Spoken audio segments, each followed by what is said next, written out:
Kingdom of Avalaria, year 1487. Avalaria stood as one of the strongest empires in Arthian. Its ruler, King Alaric Tian, was known not only for power, but also for justice. He fought in wars, rebuilt the economy, and protected the poor. But even the wisest king could not escape tragedy. Queen Alia, his beloved wife, died from what was said to be a mysterious plague.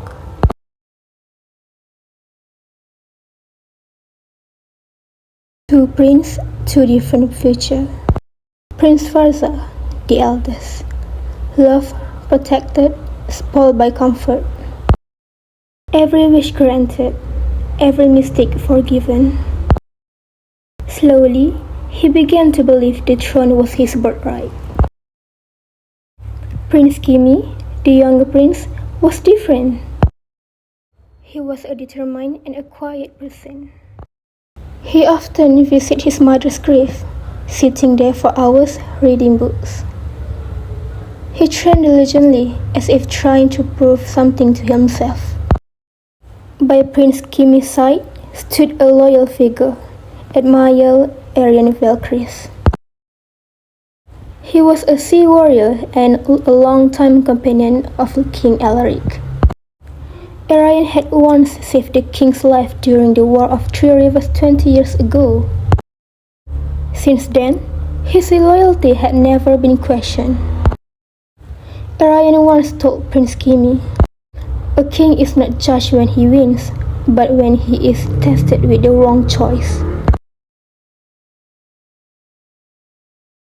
Standing beside Prince Farza was an influential knight, Sir Zack. Zack was no ordinary warrior. He arrived at court several years after Queen Alia's death, claiming to be a swordman from the Northern Territories. His eloquence captivated Prince Farza, and gradually he became the prince's unofficial advisor. But what Prince Farza and almost the entire palace didn't know was that Zack was a former spy of the Kingdom of Dravos, Avalaria's longtime enemy. His father had been killed in a war against King Alaric. Since then, vengeance burned within him.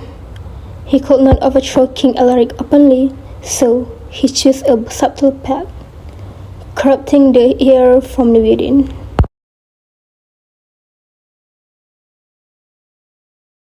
King Alaric stated that the throne will be given to the prince who succeeds in the three trials. It is including intellectual trials, strength trials, and the vote of the people trials. The intellectual trial revealed no weakness in either prince. In the Grand Library, surrounded by ancient manuscripts and law of old, both demonstrated equal understanding of governance and diplomacy. The court murmured in approval. The competition remained balanced. The second trial, however, shifted the atmosphere. Before thousands in the royal arena, the princes faced one another in combat. When Prince Kimi emerged victorious, the crowd's roar echoed through the capital. For Prince Farza, that sound carried more than defeat. It carried the possibility of losing what he believed was already his. The final trial, the vote of the people, would decide everything. Under secret orders influenced by Zack, gold was quietly distributed across villages.